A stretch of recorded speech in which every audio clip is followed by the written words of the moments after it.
Forza Barça. Et ouais, les gars, le Barça s'impose 1-0 à Benfica, c'est pas évident.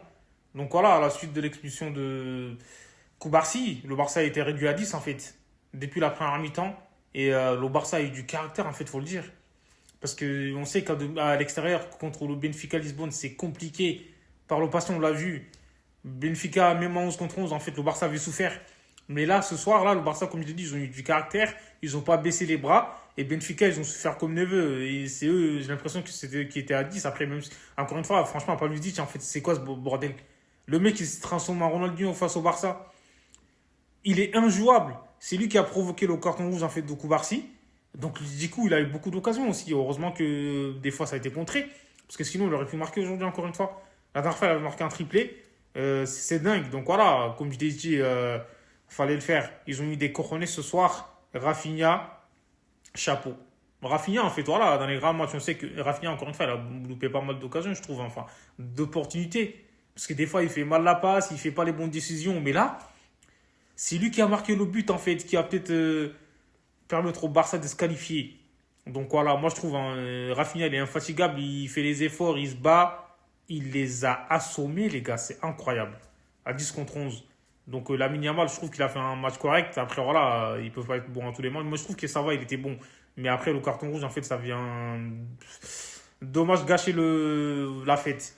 Parce que Lamine Yamal, je trouve qu'il a fait l'extérieur qu'il a fait à la Rafinha, les gars, c'est incroyable. Rafinha, il fait un bon contrôle. Sauf qu'à la suite, il a fait de la D. Pedri, oh là là, quel joueur. Pedri, en fait, les gars, ça y est. À tous les matchs, il sort des masterclass. En fait, on va pas parler de lui. Mais je trouve que De Jong aussi, il était intéressant. Et le Barça, ce soir, franchement, la victoire, je trouve, elle est méritée. Dans le sens où, en gros, à 10 contre 11, ils ont souffert, mais ils n'ont pas abandonné.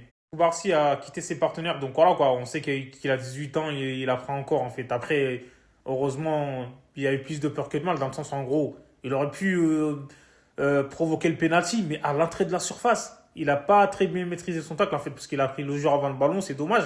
S'il aurait pris le ballon avant, en vrai, il n'y avait pas faute. Mais là, en fait, j'ai l'impression que c'est le même scénario que la saison dernière, les gars. C'est le même en fait contre le PSG, Araujo.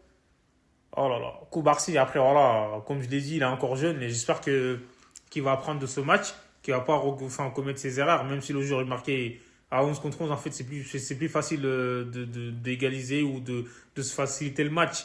Parce qu'à 10 et tout à l'extérieur, c'est compliqué, surtout contre Benfica. Ils jouent à 1000%. C'est dingue. Donc voilà, ce soir, comme je l'ai dit, le Barça, ils ont fait le travail. Alejandro Balde, honnêtement, il a fait un match de patron aussi, les gars, moi je trouve. Et Hugo Martinez, c'était solide derrière.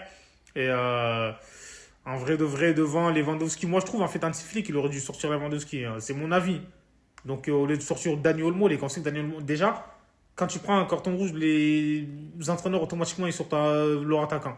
Mais lui, il a sorti Dani Olmo. C'est-à-dire que tu vas perdre un maîtrise au milieu de terrain, même s'il y a Pedri, heureusement d'ailleurs, et De Jong. Donc du coup, voilà quoi. Et au final, il a fait les changements. Ferran Torres, il est rentré à la place de Yamal. Comme ça, le Barça a réussi à marquer déjà. Moi, je trouve que c'est pas mal pour conserver le score. Et ils ont eu du caractère en fait aujourd'hui. Ça fait plaisir et c'est pas facile. Là, c'est que le match aller. Il reste le match retour. On parlait de Chesney en fait, les gars. Il est devenu infranchissable en fait. Spider-Man ou Superman, tout ce que vous voulez, les gars. Il a tous les pouvoirs, mais il aimante tous les ballons. Là, Chesney, j'ai l'impression, en fait, en gros, il est en train de vivre son rêve de gosse. En fait, il se donne à fond. Au début, il a fait des erreurs. Il a même voilà, fait des attentats sur Baldé, tout ça. Là, on oublie, c'est du passé. Mais là, ce soir, il a fait un match de patron, je trouve, hein. Les arrêts qu'il a fait, l'assurance, même sur le coup franc, honnêtement, si c'était Iñaki Peña, là, je suis pas sûr qu'il arrête, hein. Donc là, il a la main ferme et tu les vénères comme neveu. Il a les veines qui sortent. Non, mais c'est incroyable, Chesney. Bravo.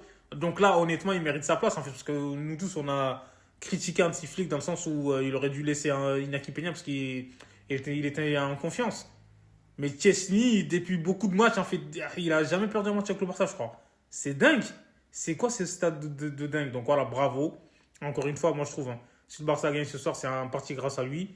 Et Araujo aussi, il est rentré, moi je trouve, il a fait une belle rentrée. Donc voilà, quoi, il est bien rentré dans son match, il a pas fait de bêtises. Et Gérard Martin aussi, quand il était rentré, je trouve que c'est intéressant. En vrai, le turnover aussi, c'est pas mal. Et j'ai hâte hein, pour le match retour. Dites-moi ce que vous en pensez en commentaire, abonnez-vous. Forza Barça!